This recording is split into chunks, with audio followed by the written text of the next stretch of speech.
E vamos lá com mais uma mensagem aqui no canal Palavras de Fé. O endurecimento do coração, mensagem escrita pelo servo de Deus, pastor Jair de Almeida Júnior.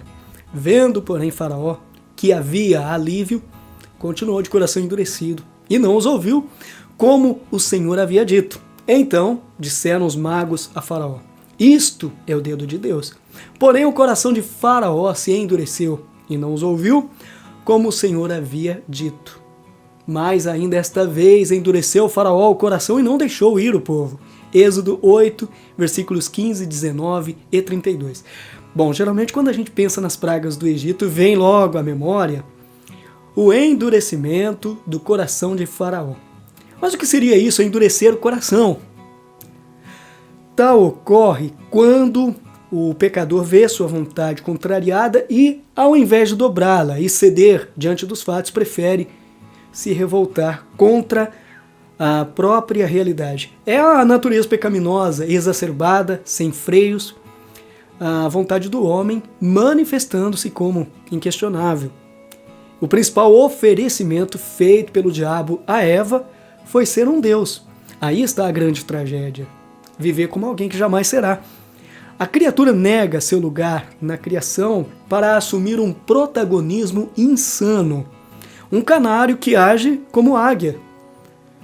Certamente, além de não ter as capacidades para agir conforme pensa sobre si, também aprenderá de forma mais terrível que a divindade é única e não havendo mais nada criado que seja como ela.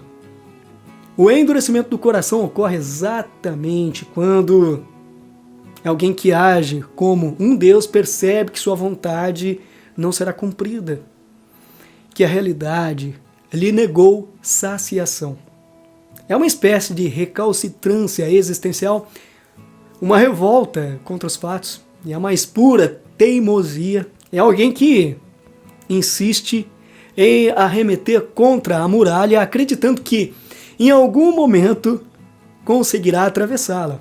A queda trouxe mudanças, não apenas à natureza física do homem, mas especialmente à sua alma.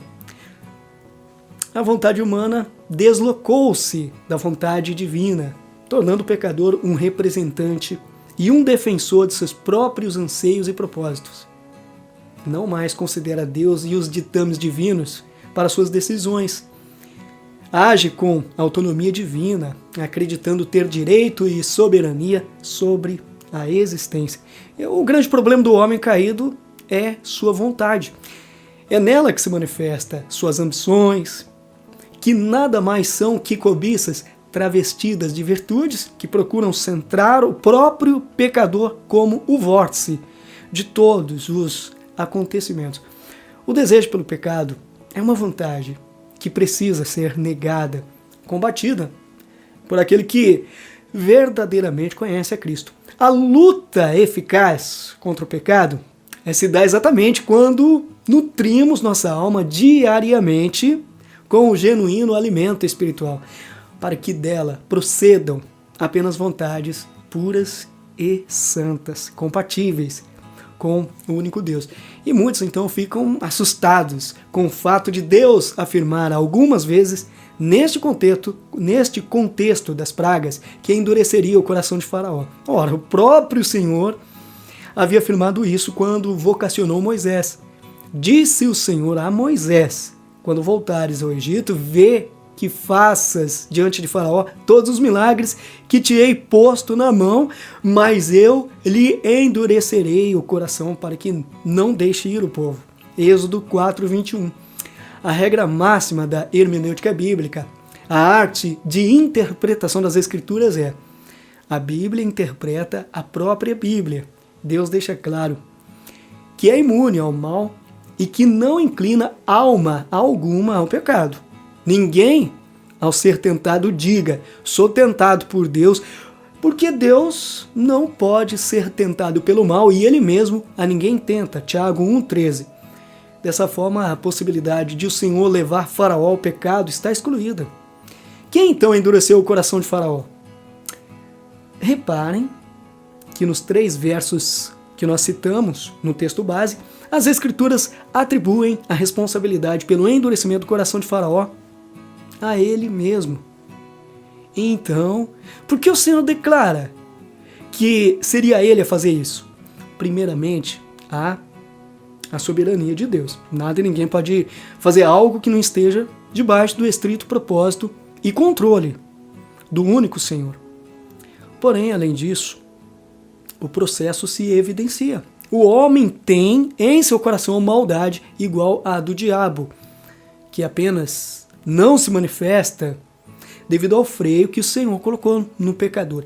No entanto, ele pode retirar esse freio para que o mal do coração humano se manifeste como a mais terrível e absoluta revolta contra o Criador, suas leis morais e naturais. Deus é soberano, mesmo sobre o exercício do mal, quer seja por homens, quer seja por demônios.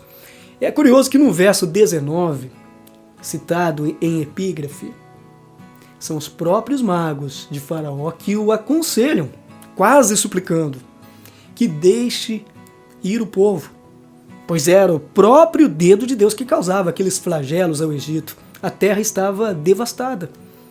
E o que se percebe é que o grau de maldade nos oficiais era aquela comum, conforme o freio que Deus coloca no coração dos pecadores. Entretanto, mesmo diante da palavra de seus próprios magos, Faraó se manteve irredutível, contumaz. Dessa forma foi Faraó, quem endureceu seu coração sob a permissão de Deus. Aprendamos com sua história.